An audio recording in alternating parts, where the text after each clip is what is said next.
네, 안녕하십니까. 정윤태 신지식인 TV입니다. 저는 국립한국복지대학교 특임교수를 역임한 정윤태입니다. 네, 문재인의 민주당 재집권만은 막아라, 이 주제로 말씀을 드리겠습니다. 사실 저는 문재인 정권이 들어서고 문재인 정권이 소득 주도 성장을 하면서 결국에는 자영업자 또 취약 계층들만 삶이 아주 힘들어진 그러한 모습을 보게 됩니다. 결국에는 대기업 쪽에는 사실 적용될 문제가 아니죠. 네, 그래서 소득 주도 성장을 하면서 최저임금을 올리면서 결국에는 경제적으로 하위 쪽에 있는 그러한 사람들끼리만 힘들어진 그러한 세상이 이제 펼쳐진 것입니다. 그래서 문재인의 부동산 정책뿐만 아니라 문재인의 각종 경제 정책들, 그리고 국민들이 코로나로 힘겹게 죽어가고 있음에도 불구하고 이 북한에 굉장히 집착하는 모습을 제가 보면서 제가 아는 분이 그런 사람이 있어요. 네. 그래서 제가 해외에 있을 때 보면은 북한 식당이 있습니다. 해외에 나가면은 북한 식당에 가서 막 눈물을 펑펑 흘리고 북한 식당에 여자들 북한 여자들이죠. 북한 여자들 그들하고 이렇게 있는 거를 굉장히 좋아하고 항상 눈물을 흘리고 집착이 굉장히 심하더라고요. 북한에 대한 집착이. 그래서 이제 문재인 대통령을 보면서 느꼈던 것은 우리나라 국민들보다 북한에 대한 집착이 굉장히 심하다라는 걸 느꼈어요. 지금 이제 얼마 남지도 않았는데 계속 끝까지 종전선언에 평화협정. 그래서 이 트럼프하고 싱가포르에서 김정은이가 만났는데 뭐 평화가 가까워졌나요? 네, 또 하노이에서도 만났는데 당시에 저도 이제 하노이에 있었는데 뭐 평화 가까워졌나요? 위장 평화 전술 아닙니까? 네, 판문점에서도 만났단 말이죠. 그럼에도 불구하고 평화가 가까워진 게 없어요. 결국에는 미사일만 쏴대고 북한 주민들은 굶어 죽어도 고가의 미사일들을 쏴대면서 어떻게든 자신들의 권력 강화에만, 그리고 이 북한이 언론의 자유가 있습니까? 종교의 자유가 있습니까? 또 뭐 유학의 자유가 있습니까? 뭐 해외 이민의 자유가 있습니까? 그런 거 아무것도 없는 북한의 인권 문제는 얘기 안 하고 덮어두고 그냥 평화 얘기하고 덮어두고 계속 뭐 종전선언 얘기하고 또 미국과의 뭐 한미연합 훈련을 연기하라는 등 뭐 이상한 분위기들이 조성이 되는 걸 보면서, 그리고 이 백신 상황도 보면은 많은 전문가들도 얘기를 하잖아요. 가장 큰 문제가 부작용 문제가 있음에도 불구하고 이 어떤 식당에서 보면은 미접종자를 아예 안 받는데요. 네, 그런 사람들 보면은 문재인 정부의 정책을 좀 따르는 사람들이겠죠. 그러다 보니까 결국에는 돌파 감염이 계속 일어남에도 불구하고 백신을 뭐 80%도 맞아도 결국에는 돌파 감염이 막 일어나고, 백신이 정답이 아닌데 왜 백신에 또 집착을 합니까? 백신에 집착을 하고 있는 거예요. 부작용이 있음에도 불구하고. 그러면서 백신을 맞은 사람 안 맞은 사람 해갖고 전체주의로 또 세상을 몰고 가고 있단 말이죠. 근데 더 큰 문제는 문제의식을 못 느끼고 있는 거예요. 그러니까 제가 북한도 갔다 오고 중국 공산당들과의 교류도 하고 또 베트남 에서는 뭐 다양하게 제가 아주 고위직자들하고도 많이 교류를 해봤는데 마치 이 공산주의, 사회주의 냄새가 많이 납니다. 대한민국에 와보니까. 저는 굉장히 자유민주주의 공산주의주의자인데 한국에서 느끼는 것은 공산주의 국가들하고 별반 차이가 없다라는 느낌을 많이 받아요. 그래서 이게 진짜 자유 대한민국인가, 이게 진짜 뭐 어떻게 돌아가고 있는 건가, 전체주의 뭐 사회주의화 되고 있는 것인가. 그래서 뭐 국가보안법을 폐지하라 뭐 등등 막 이런 운동이 막 벌어지고, 이 분단국가 휴전국가에서 아직도 북한과 북한 공산당, 중국 공산당이 끊임없이 공작을 벌이고 있고, 근데 우리나라에 보면은 또 그 중국인들에게 투표권도 줬더라고요.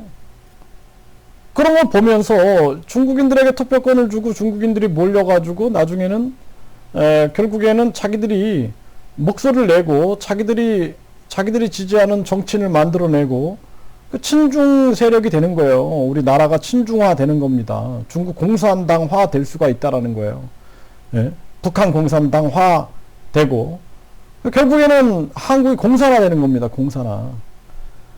그 저는 그 문재인 이 정부의 하나에서 10까지 뭐 제대로 하는 게 아무것도 없어요. 그래서 국민들이 지금 정권을 반드시 교체해 달라라는 요구가 큰데 지금 흘러가는 걸 보면은 이상한 거예요. 이재명이 민주당 소속이에요. 이재명이 문재인의 민주당 소속인데 이재명 지지율이 가장 높아요 지금. 그리고 윤석열 지지율이 떨어지고 있고, 그리고 안철수 지지율이 올라가고 있어요. 그래서 19대 대선 때 보면은 19대 대선에서 보면은 문재인 후보가 41.1% 당선이 됐고 홍준표 24%, 안철수 21.4%. 네, 그렇게 해서 홍준표와 안철수가 합쳤으면은 이 문재인이 될 수가 없는 거죠. 유승민이 6.8%가 나왔어요. 유승민. 그러니까 유승민도 마찬가지죠. 지금 보면은 유승민하고 홍준표가 같은 당입니다. 국힘당. 여기서 분리되고 안철수도 국힘당하고 하나가 되니 많이 뭐 하다가 안 됐는데 결국에는 이러한 형태로 지금 가고 있다라는 거죠.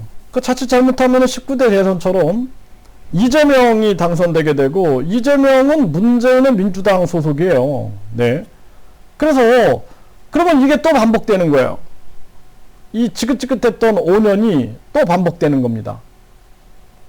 이것만은 막아야 되지 않습니까? 그리고 이제 뭐 우리 국민들은 지금 사실 희망이 없어요. 네, 희망이 없는 정황에서 이재명, 안철수가 이게 분명히 국민의 심판을 받아야 되는데 그럼에도 불구하고 지금 이재명 지지율이 가장 높게 나오고 그리고 윤석열 그리고 이제 허경영 후보는 지지율이 3위가 나왔는데 요즘엔 여론조사에서 다 배제가 됩니다. 그 좀 허경영 후보가 대중정치, 현실정치를 하면은 어느 정도 지지율이 나올 텐데 왜 하늘궁 그리고 하늘에서 내려온 신 이쪽으로 자신을 고착화시키는지 물론 뭐 세계 통일을 위하여 종교를 초월해서 그렇게 한다라는 그 이론은 제가 다 이해가 됩니다. 네, 이해가 돼서 제가 그걸 강의도 했지만 현실에서는 지금 먹히지 않는 거죠. 일단 대통령이 돼야 되는데, 네. 그래서 뭐 하늘궁에서 대천사 백국명패 하면은 국민들이 거부하는 거죠. 거부하는 거죠. 그런 면에서 좀 굉장히 안타까워요. 차라리 허경영 후보가 신 좋다. 예, 뭐 남 신이다. 그래서 세계 통일하겠다. 그런데 백국명패나 대천사 이런 거 안 하고 그냥 하늘궁 이런 거 없이 그런 종교 뭐 재단 이런 거 없이 그냥 그렇다 그러면 국민들이 어느 정도 납득이 될 텐데 그 쪽에서는 그게 어떤 뭐 백국명패 뭐 대천사 1억 뭐 이렇게 나오니까 도리어 국민들에게 또 진정성을 인정받지 못하는 현실 그 현실이 통탄스럽습니다. 저는. 왜냐하면은 반드시 저 거대 양당을 심판하고 그동안 국민들을 위한 법이 아니라 자신들을 위한 법을 만든 저 거대 양당을 반드시 심판을 해야 되는데, 그 심판의 기수로 허경영 후보를 봤는데 허경영 후보가 반대 방향으로 가고 있는 거죠. 그런 부분은 굉장히 안타까운 부분이다. 그리고 지금 안철수 후보가 지지율이 올라가면서 결국에는 19대 대선처럼 안철수가 또 뭐 20 몇 프로, 또 윤석열이 20 몇 프로, 그리고 이재명이 40 몇 프로로 이재명이 당선되는 그런 사태가 벌어지면은 안 된다라는 거죠. 이게 모두가 좀 생각을 좀 해야 돼요. 허경영 후보도 그렇고 안철수 후보도 그렇고 윤석열 후보도 그렇고 조원진 후보도 그렇고 뭔가 좀 생각을 해야 한다. 또 제3지대에 있는 후보들도 생각을 해야 되는 거예요. 네. 그래서 나만 잘났다라고 생각하지 말고 국가와 국민을 좀 생각해야 된다라는 거죠. 제가 이재명이 대통령이 되는 것이 뭐 미워서 이런 게 아니라 그 문재인의 민주당, 그 민주당이 그동안 해왔던 것을 보면은 지극히 친사회주의적 경향이 굉장히 강합니다. 서주성도 그렇고요. 네, 그동안 해왔던 정책들이 친사회주의적인 색깔이 굉장히 짙어요. 네, 그렇기 때문에 우리 국민들에게 도움이 안 된다라는 거예요. 그건 국민들이 체험으로 느꼈거든요. 잘못됐다라는 것을. 그럼에도 불구하고 다시 또 우리가 민주당을 선택한다 그러면은 우리 국민들이 정말 머리가 나쁜 게 아닌가, 그렇게 생각을 안 할 수가 없어요. 왜? 국민들은 지금 정권 교체해달라, 정권 교체해달라 하고 있잖아요. 그럼에도 불구하고 지금 이재명 지지율이 높게 나온다? 물론 여론조사 믿지 않습니다. 네, 방송 보도를 믿지 않아요. 그럼에도 불구하고 흘러가는 추세는 우리가 거부할 수 없는 거죠. 그래서 반드시 이번에 저는 그렇게 생각을 해요. 뭐 허경영 후보가 진짜 정신 딱 차리고 현실 정치하고 대중 정치에서 대통령이 되면, 그리고 3.3 정책을 구현하면 얼마나 좋겠어요. 근데 그게 불발한다 그러면은 민주당이 또 재집권하는 것만큼은 막아야 되지 않느냐. 민주당이 재집권하는 것만큼은 반드시 막아야 되지 않느냐. 그렇게 생각을 합니다. 그래서 제3지대 후보들이 연대를 하고 제3지대 후보들이 총력을 기울여 가지고 제3지대에서 힘을 키워야 돼요.